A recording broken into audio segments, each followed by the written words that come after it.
আসসালামু আলাইকুম দর্শক, আরকেডি দ্য হরর স্টেশনের পক্ষ থেকে সকলকে জানাই আন্তরিক প্রীতি ও শুভেচ্ছা। আজ আমরা একটি গল্প নিয়ে এসেছি। গল্পটি হলো পরীর দেশে 1 বছর। তো চলুন দেরি না করে গল্পতে যাই, দেখি গল্পতে কী লেখা আছে। আচ্ছা, গল্প থেকেই বলছি। রায়ানের জীবনে সবচেয়ে বড় সমস্যা ছিল সে আর কিছু অনুভব করতে পারতো না। হাসি না, কান্না না, রাগ না, শহরের ভিড়, কাজের চাপ, সম্পর্কের ভাঙন, সব মিলিয়ে যেন ভিতর থেকে ফাঁকা হয়ে গিয়েছিল। তাই একদিন হঠাৎ সিদ্ধান্ত নিল 1 বছর মানুষ থেকে দূরে থাকবে, কারো সাথে কথা না, একা, সম্পূর্ণ একা। সে চলে গেল পাহাড় আর বনের মাঝখানে এক পরিত্যক্ত গ্রামে। গ্রামের লোকেরা তাকে বাড়িটা ভাড়া দিতে রাজি হলেও একটা কথা বারবার বলেছিল, রাতে বনের দিকে তাকাবেন না। রায়ান হাসছিল। সে এসব কুসংস্কার বিশ্বাস করে না, কিন্তু প্রথম রাতেই তার ভুল ভাঙতে শুরু করলো। মাঝরাত তার ঘুম ভেঙে গেল এক অদ্ভুত শব্দে, ঝংকার, যেন কাচের ঘন্টা বাতাসে বাজছে। শব্দটা আসছিল বনের দিক থেকে। জানালার পাশে দাঁড়াতেই সে দেখল দূরে একটা নীল আলো জ্বলছে। একটা মুহূর্তেই সে তাকিয়ে রইল, তারপর অজানা টানে বাইরে বেরিয়ে গেল। বনের ভেতরে ঢুকতেই তার মনে হলো পৃথিবী যেন পিছনে রয়ে গেছে। চারপাশে অস্বাভাবিক ঠান্ডা, বাতাস নেই, পাতাগুলো কাঁপছে, আর সেই আলো ধীরে ধীরে মানুষের আকৃতি নিচ্ছে। আলোটা আস্তে আস্তে আস্তে আস্তে একটি মেয়ের রূপ ধারণ করে। তার চুল কোমর পর্যন্ত নেমে এসেছে, ত্বক যেন চাঁদের আলো দিয়ে বানানো, চোখ দুটো বড়ই অদ্ভুত উজ্জ্বল। সে হাসছে। তুমি এসেছো, আমাকে দেখলে? রায়ান থমকে দাঁড়িয়ে গেল। রায়ান বলল, আপনি কে? মেয়েটা একটু ভেবে বলল, আমি এলিনা।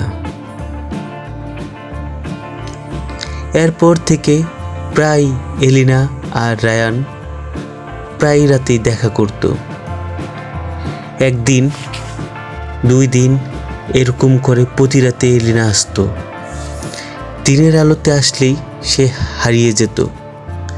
রায়ান কখনো তাকে দিনের আলোয় দেখেনি। তারা নদীর ধারে বসে গল্প করত, আকাশের তারা গুনত।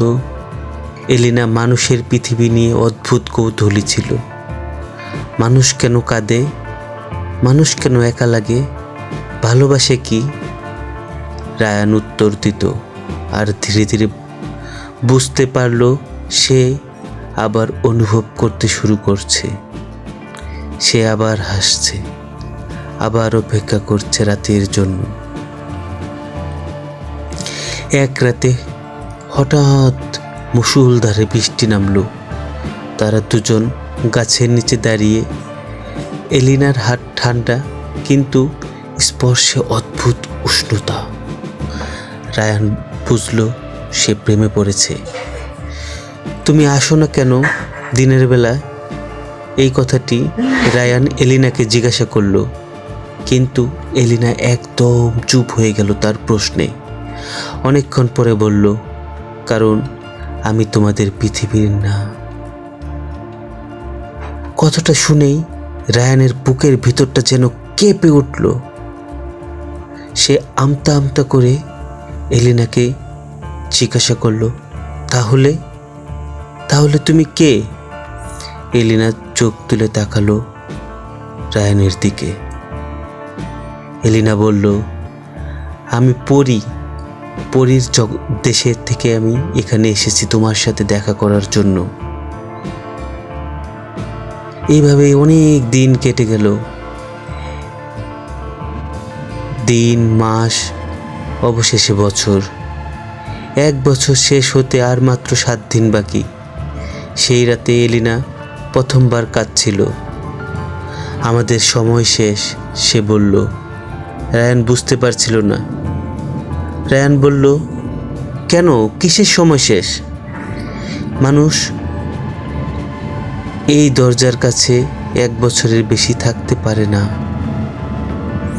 চারপাশের বন হঠাৎ কেঁপে উঠল, বাতাসে শত শত ফিসফিসানি।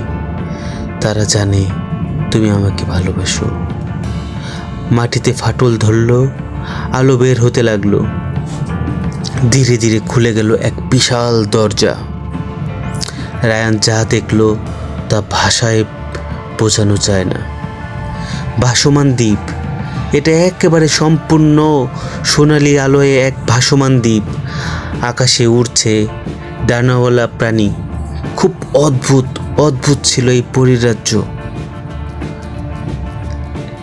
রায়হানের কাছে সব কিছু কেমন যেন অবিশ্বাস্য লাগতে লাগলো। এলিনা কিছু না বলে শুধু তার হাতটা বাড়িয়ে দিল রায়হানের কাছে। বলল, আমার সাথে চলো। রায়ান ঠিক তখন পেছন থেকে একটা শব্দ, তুমি গেলে আমি থাকবো। রায়ান ঘুরে তাকালো, অবাক হয়ে গেল, এই কথা কে বলছে? তার মতো দেখতে ঠিক অবিকল আরেক রায়ান তার সামনে দাঁড়িয়ে। একই মুখ, একই চোখ, শুধু ঠোঁটে বিকৃতির হাসি। এলিনা ফিসফিস বলল, এটা তোমার ছায়া। এই জগতের নিয়ম, তুমি গেলে সে তোমার জায়গায় নেবে। রায়ানের গলা শুকিয়ে গেল। আমি না গেলে, আমি যদি তোমাদের এই রাজ্য ছেড়ে না যাই তাহলে? ঠিক তখনই বনের অন্ধকার নড়ে উঠল, আর এলিনা কাদো কাদো চোখে রায়ানের দিকে তাকিয়ে বলল, তাহলে তুমি বাঁচবে না। এখন রায়ান কি করবে? রায়ান এলিনার দিকে তাকালো। তার চোখে ভয় নয়, শুধুই ভালোবাসা। তুমি কি আমাকে ছাড়া বাঁচতে পারবে? এলিনা জিজ্ঞাসা করলো। রায়ান হাসলো। আমি তো তোমার জন্যই আবার বাঁচতে শিখেছি এলিনা। সে তার হাত ধরল। আমি তোমার সাথেই যাব। এলিনা শক্ত করে রায়ানের হাত ধরল। সেই নীল আলো, গোলাপি আলো, লাল আলো, সব আলো তাদের দুজনকে গ্রাস করলো। আস্তে আস্তে দরজা বন্ধ হয়ে গেল। রায়ান সেই যে গেল, আজও ফিরে আসলো না। আজও সেই গ্রামে মাঝরাতে নীল আলো দেখা যায়। কেউ কেউ বলে বনের গভীর থেকে মাঝে মাঝে হাসির শব্দ ভেসে আসে। আর কেউ কেউ শপথ করে বলে ভাঙা বাড়ির জানালায় এখনো এক তরুণ দাঁড়িয়ে থাকে। অনেকেই দেখেছে সেই তরুণকে, কিন্তু কেউ ভয়ে তরুণের সামনে যায়নি। অনেকেই আরো অনেক ধরনের ভয়ঙ্কর ঘটনা আছে সেই বনের সেই ভাঙা বাড়িটাকে নিয়ে। তো দর্শক, এই গল্পটি আরও কোনো পার্ট পেলে আপনাদেরকে অবশ্যই জানাবো। আমাদের গল্প যদি আপনাদের ভালো লেগে থাকে তাহলে আপনারা আমাদের এই চ্যানেলটিকে সাবস্ক্রাইব করে আমাদের সাথে থাকুন। ধন্যবাদ। দেখা হবে অন্য কোনো ভিডিওতে, অন্য কোনো গল্পে। ততক্ষণ সবাই ভালো থাকবেন। আল্লাহ হাফেজ। আমি জানি না আপনি এসব বিশ্বাস করেন কিনা, আমি নিজেও আগে করতাম না, কিন্তু 2021 সালের এক রাতের পর থেকে আমি অন্ধকারকে আগের মতো আর দেখি না। ঘটনাটা আমার বড় মামাতো ভাই নাইমকে নিয়ে। সে ঢাকায় একটা প্রাইভেট কোম্পানিতে চাকরি করত। খুব হাসি স্বভাবের, হাসি খুশির মানুষ। ভূত প্রেত জিন এসব নিয়ে মজা করত। আমরা গ্রামের বাড়িতে একসাথে বড় হয়েছি। আর আমাদের গ্রামটা একটা জায়গা ছিল যেটা নিয়ে ছোটবেলা থেকেই একটা নিয়ম ছিল। মাগরিবের পর ওই রাস্তা দিয়ে গ্রামের কেউ হেঁটে যাওয়ার সাহস করতো না, কারণ কেউ স্পষ্ট করে বলতো না, শুধু একটা কথাই বলতো, ওই রাস্তায় শর্টকাট, কিন্তু সবার জন্য নয়। আমরা তখন হাসতাম, বলতাম তারা কি বলে, এই আধুনিক যুগে এসেও কি সেকেলে কথাবার্তি। যাই হোক, ঘটনার দিনের কথাটা আপনাদের কাছে তুলে ধরি। 2021 সালের জুন মাস, করোনার সময় অফিস বন্ধ, তাই নাইম গ্রামে চলে আসে। প্রথমে কয়েকদিন সে একেবারে স্বাভাবিকভাবেই চলছিল। একদিন রাতে সে বাজার করে ফিরছিল, সময় রাত প্রায় 9টা সাড়ে 9টার দিক। বাজার থেকে বাড়ি আসতে দুইটা রাস্তা, একটা বড় রাস্তা আর একটা শর্টকাট, সেই নিষিদ্ধ রাস্তা যেটার কথা আমি আগেই বলেছিলাম। সে শর্টকাটটা নেয়, কারণ সে ভূত প্রেত কিচ্ছু বিশ্বাস করে না। প্রথমে যে ঘটনাটা ঘটে, সে বলেছিল রাস্তার মাঝখানে গিয়ে সে বুঝতে পারে জায়গাটা অস্বাভাবিক, একেবারে নীরব। গ্রামের রাত কখনো পুরো নীরব হয় না। ঝিঝি পোকার শব্দ, কুকুরের ডাক, শিয়ালের হুক্কা হওয়া, এসব চলতেই থাকে। কিন্তু ওই রাতে ছিল একদম নিস্তব্ধ, একেবারে কোনো শব্দ নেই। হঠাৎ তার মনে হলো তার পিছনে কেউ হাঁটছে। সে একেবারে থমকে যায়, পিছনে তাকালো, কিন্তু কই কেউ নেই। সে আবার হাঁটতে শুরু করলো, আবার শব্দ, এইবার একটু দ্রুত, টুপ টুপ টুপ, যেন খালি পায়ে কেউ ভেজা মাটিতে হাঁটছে। ঠিক তখনই সে প্রথম শুনেছিল সেই কণ্ঠটা, খুব আস্তে, খুব কাছে, নাই। সে ভেবেছিল আমি ডাকছি, কারণ আমি তার ছোট ভাইয়ের মতো। সে পেছনে তাকিয়ে বলছিল, এই তুই এখানে, কিন্তু কেউই ছিল না। তারপর আবার সেই কণ্ঠ, আরো কাছে, নাইম দাঁড়া। এইবার তার গা ঠান্ডা হয়ে যায়, কারণ আমি তখন ঢাকায় ছিলাম, সেটা সে মনে করতে পারে। এরপর ওই রাতের পর নাইম বদলে যেতে শুরু করে। সে রাতে ঘুমায় না, বলতো রাতে কেউ তাকে নাম ধরে ডাকে। প্রথমে আমরা ভাবতাম মজা করছে, কিন্তু একদিন সে এমন একটা কথা যেটা আমরা আজও ভুলতে পারছি না, সেই কথাটি সে বলল ওটা আমার পরিচিত কারো কণ্ঠের ডাক, কিন্তু কখনো এই কণ্ঠে না। একদিন মায়ের কণ্ঠে, একদিন আমার কণ্ঠে, একদিন তার নিজের কণ্ঠে। এই মন সমস্ত শব্দে সে একেবারে দিশেহারা। এক রাতে সে হঠাৎ চিৎকার করে ওঠে। আমরা দৌড়ে যাই, সে দরজার দিকে তাকিয়ে কাঁপছে। বললাম, কি হয়েছে? নাইম বলল, ও দাঁড়িয়ে আছে দরজার ওপাশে, আমরা কিছুই দেখছি না। কিন্তু দরজা তখন ধীরে ধীরে বন্ধ হয়ে যায়, নিজে নিজেই, একেবারে ঠাস। আমরা তো সবাই অবাক। যাই হোক, ঘটনার 1 সপ্তাহ পর নাইম হঠাৎ রাতে বাড়ি থেকে বের হয়ে যায়, কেউ টের পায়নি। সকালে খুঁজতে গিয়ে আমরা কোথাও পাই না তাকে। খুঁজতে খুঁজতে খুঁজতে আমরা সেই নিষিদ্ধ রাস্তায় যাই এবং দেখতে পাই সে ওই নিষিদ্ধ কুয়ার পাশে অচেতন অবস্থায় পড়ে আছে। তার শরীরে কোনো আঘাত ছিল না, কিন্তু তার ঠোঁট শুকনো, তার গলা বসে গেছে। আমরা সবাই তাকে ধরে নিয়ে হাসপাতালে গেলাম। হাসপাতালে জ্ঞান ফেরার পর সে শুধু একটা কথাই বলছিল, ও আমাকে রাস্তার শেষে নিয়ে গিয়েছিল, ওর মুখ নেই। ও আমাকে রাস্তার শেষে নিয়ে গিয়েছিল, ওর মুখ নেই। তারপর সে আর কখনো সে বিষয় নিয়ে কথা বলেনি, এমনকি আজ পর্যন্তও বলেনি। আজ নাইম এখনো বেঁচে আছে, কিন্তু রাত হলে সে ঘুমায় না।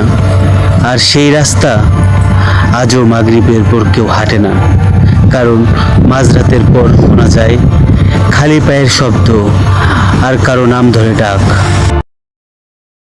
চলুন আজ শোনা যাক এক লোকের নিজের মুখেই বলা এক হাড় কাঁপানোর স্বীকারোক্তি, এমন এক কাহিনী যা আমাদের দেখাবে কিভাবে ক্ষমতার লোভ একটা মানুষকে অন্ধকারের একেবারে অতল গহ্বরে ঠেলে নিয়ে যেতে পারে। হ্যাঁ, এই গল্পটা হলো ফরিদের, এমন একজন মানুষের গল্প যে কিনা ক্ষমতার লোভে এমন এক অন্ধকার পথ বেছে নিয়েছিল যেখান থেকে ফেরাটা প্রায় অসম্ভবই ছিল। মজার ব্যাপার হলো আমাদের গল্পটা কিন্তু ফরিদের যাত্রার শুরু থেকে শুরু হচ্ছে না, একদম শেষের দিক থেকে। ঘটনাটা এক মসজিদের, যেখানে হাফেজ শাহহুজুর নামে একজন আধ্যাত্মিক নেতা এক রহস্যময় কাঁদতে থাকা লোককে খেয়াল করেন। টানা এক সপ্তাহ ধরে ওই একই লোক ফরিদ আসতেন ভোরে, দুঃখে একেবারে ভেঙে পড়া অবস্থায়। একসময় তিনি আর পারলেন না, ভেঙে পড়লেন। আর তখনই বেরিয়ে এলো অন্ধকার আর অনুশোচনায় ভরা এক জীবনের ভয়ানক কাহিনী। তো চলুন ফরিদের শুরুর দিনগুলোতে ফিরে যাই, কিভাবে সে এই অন্ধকার পথে পা বাড়ালো। এর শুরুটা হয়েছিল আসলে তার বাবাকে দিয়ে, যিনি কিনা গ্রামের একজন বেশ নামকরা আর সম্মানিত কবিরাজ ছিলেন। এখানেই দেখুন ফরিদ কিভাবে জেনে বুঝে একেবারে প্ল্যান করে একটা সাধারণ জীবনকে পেছনে ফেলে এক বিপজ্জনক নেশার দিকে ছুটেছিল। মাত্র ২২ বছর বয়সে ইউনিভার্সিটিতে পড়ার নাম করে সে বাড়ি ছাড়ে। আসলে কিন্তু সে গোপনে এক শক্তিশালী গুরুর খোঁজে বেরিয়েছিল, আর ১ বছরের মধ্যেই সুন্দরবনের কাছে সে তার গুরুকে খুঁজেও পায়, মনা ঠাকুর। কিন্তু শিষ্যত্ব পাওয়াটা এত সোজা ছিল না, তার জন্য ফরিদকে এক ভয়ঙ্কর পরীক্ষা দিতে হয়েছিল। এই যে মোনা ঠাকুরের পরীক্ষা, এটা কিন্তু মোটেও সাধারণ কোনো পরীক্ষা ছিল না, মানে দুর্বল চিত্তের মানুষদের জন্য তো নয়ই। এটা ছিল সাহসের এক চরম পরীক্ষা, যেখানে একেবারে সরাসরি এক পৈশাচিক শক্তির মুখোমুখি হতে হতো। পরীক্ষাটা কি ছিল শুনুন। রাতে সুন্দরবনের একেবারে গভীরে যেতে হবে, সেখানে একটা পৈশাচিক বাঘ ২টো বলির রাজহাঁস খাবে আর তারপর ঘুমিয়ে পড়বে। ঠিক তখনই একদমে জন্তুটার কাছে গিয়ে ওর শরীর থেকে পশম ছিঁড়ে আনতে হবে। আর শেষ ধাপ, পিছনে না তাকিয়ে গুনে গুনে ৩০ পা পিছিয়ে আসতে হবে। মানে বুঝতেই পারছেন, এটা শুধু সাহসের পরীক্ষা ছিল না, এটা ছিল একটা ভয়ানক রিচুয়াল, যার মাধ্যমে একটা পৈশাচিক শক্তিকে বশ করার চেষ্টা করা হতো। আর হ্যাঁ, এই বাঘটা কিন্তু কোনো সাধারণ বাঘ ছিল না, এটা ছিল একটা বিশাল, মানে সাধারণ রয়্যাল বেঙ্গল টাইগারের চেয়ে প্রায় ৩ গুণ বড় একটা জলজলে জন্তু। ফরিদ কিন্তু এই ভয়ঙ্কর পরীক্ষায় পাশ করে, কিন্তু ফেরার পথে সে একা ছিল না। তার পিছু নিয়েছিল কিছু ভয়ঙ্কর ছায়ামূর্তি, যারা তাকে দেখতে পাচ্ছিল না, কিন্তু তার উপস্থিতি ঠিকই টের পাচ্ছিল। এভাবেই সে তার প্রথম পরীক্ষায় পাশ করে। তো ৪ বছরের কঠিন ট্রেনিং শেষে ফরিদ বাড়ি ফিরল, ভাবল এবার তার শক্তি দেখানোর সময় এসেছে। কিন্তু তার জন্য অপেক্ষা করছিল এক কঠিন নির্মম বাস্তবতা। বাড়ি ফিরে ফরিদ জানতে পারে তার বাবা এক আত্মীয়ের চিকিৎসা করতে গিয়ে রহস্যজনকভাবে মারা গেছেন। সে যখন সেই আত্মীয়ের বাড়ি যায়, তখন দেখে তার চাচাতো ভাইয়ের স্ত্রীর ওপর কিছু একটা ভর করেছে, আর সেই সত্তাই প্রকাশ করে যে ফরিদের বাবাকে খুন করা হয়েছিল। তার মালিক নাকি তাকে ছাদ থেকে ধাক্কা দিয়ে ফেলে দিয়েছিল। ফরিদ সফলভাবে সেই আত্মাকে তাড়িয়ে দেয়, কিন্তু সেই মালিকের পরিচয় সে আর কোনোদিন জানতে পারেনি। দেখুন ভাগ্যের কি পরিহাস! প্রতিশোধ আর চিকিৎসার এই অদ্ভুত মিশ্রণটাই তার অন্ধকার ভবিষ্যতের ভিত্তি গেঁথে দিয়েছিল। আর এরপর থেকেই শুরু হয় ফরিদের আসল পতন। সে ক্ষমতা পেল, কিন্তু তার বিনিময়ে তাকে কি দিতে হলো? তার নিজের আত্মা। সে প্রচুর সম্পদ আয় করল, কিন্তু তার বিনিময়ে হারালো পরিবার। সে ছিল সন্তানহীন, পেল নিয়ন্ত্রণ করার শক্তি, কিন্তু হারালো মনের শান্তি। এইভাবেই তার খ্যাতি যত বাড়তে থাকল, সে ততটাই তলিয়ে যেতে লাগল। কতটা তলিয়ে গিয়েছিল তার একটা উদাহরণ দিই। ১ লক্ষ টাকা। ১৯৮০-র দশকে এই টাকার অঙ্কটা কিন্তু বিশাল ছিল, আর এটা ছিল তার প্রথম কন্ট্রাক্ট কিলিংয়ের পারিশ্রমিক। কাজটা কি ছিল জানেন? এক ব্যক্তির নিজের ভাইকে খুন করা। এই একটা কাজই তাকে খারাপ কাজের মাধ্যমে সম্পদ অর্জনের এক অন্ধকার পথে ঠেলে দিয়েছিল। এরপর তো বছর কেটে গেল, ফরিদের সম্পদ বাড়তে লাগল, আর তার সাথে পাল্লা দিয়ে বাড়তে লাগল তার কুখ্যাতি। একসময় তার কাছে এমন একটা কাজ এলো যা তার নিজের তৈরি করা মন্দ কাজের সীমাকেও ছাড়িয়ে গেল। সালটা 1995। সাজু শিকদার নামে এক প্রভাবশালী রাজনীতিবিদ ফরিদের কাছে আসে এক ভয়ঙ্কর কাজ নিয়ে। একটা পুরো পরিবারকে শেষ করে দিতে হবে। উদ্দেশ্যটা ছিল পুরোপুরি রাজনৈতিক। সামনের নির্বাচনের আগে সমস্ত প্রতিদ্বন্দ্বীকে রাস্তা থেকে সরিয়ে দেওয়া। আর সবচেয়ে ভয়ঙ্কর ব্যাপার কি জানেন?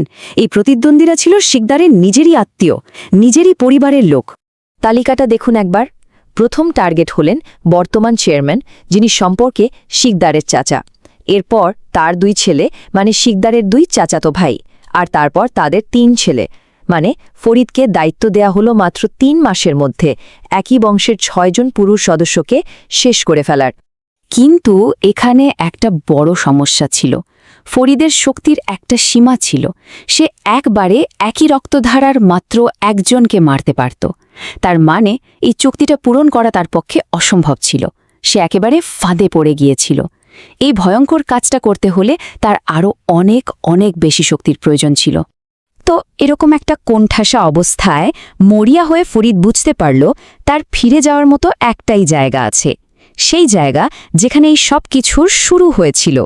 ফরিদ আবার ফিরে গেল সেই সুন্দরবনে, তার গুরু মনা ঠাকুরের খোঁজে। কিন্তু গিয়ে দেখল মনা ঠাকুর এখন বৃদ্ধ, দুর্বল, প্রায় অন্ধ। যে মানুষটা তাকে এই অন্ধকার পথে এনেছিল, ফরিদ এখন তারই কাছে গিয়েছিল আরও বড় শয়তানি করার শক্তি চাইতে। ভাবা যায়? নিজেই সে বলেছিল, আমি একটা দানবে পরিণত হয়েছিলাম, আর এখন আমি সাহায্য চাইছিলাম সেই মানুষটার কাছে যে আমাকে তৈরি করেছে। জীবনের এই পর্যায়ে এসে কয়েক দশক ধরে পাপের সাগরে ডুবে থাকার পর এবার হয়তো বোঝা যাচ্ছে কেন সে মসজিদের কোণে বসে কাঁদছিল। হুজুরের কাছে বলা ফরিদের এই পুরো গল্পটা আসলে কি? এটা এমন একজন মানুষের স্বীকারোক্তি যে তার নিজের নেওয়া সিদ্ধান্তের জন্য চিরকাল হন্টেড, মানে অভিশপ্ত হয়ে আছে। ক্ষমতার জন্য তার এই যাত্রা তাকে এমন এক শেষ রাস্তায় এনে দাঁড় করিয়েছিল যেখানে শুধু অপরাধবোধ আর যন্ত্রণায় ভরা একটা আত্মা ছাড়া তার আর কিছুই বাকি ছিল না। আসলে ফরিদের এই গল্পটা আমাদের অনেক কিছু শেখায়, যেমন নৈতিকতা ছাড়া উচ্চাকাঙ্ক্ষা কিভাবে নিজের ধ্বংসের কারণ হতে পারে। নিষিদ্ধ জ্ঞান অর্জনের জন্য প্রায়শই একটা ভয়ঙ্কর দাম দিতে হয়, আর ছোট ছোট ভুল সিদ্ধান্ত বা আপোষ একটা সময় মানুষকে পুরোপুরি নষ্ট করে দেয়।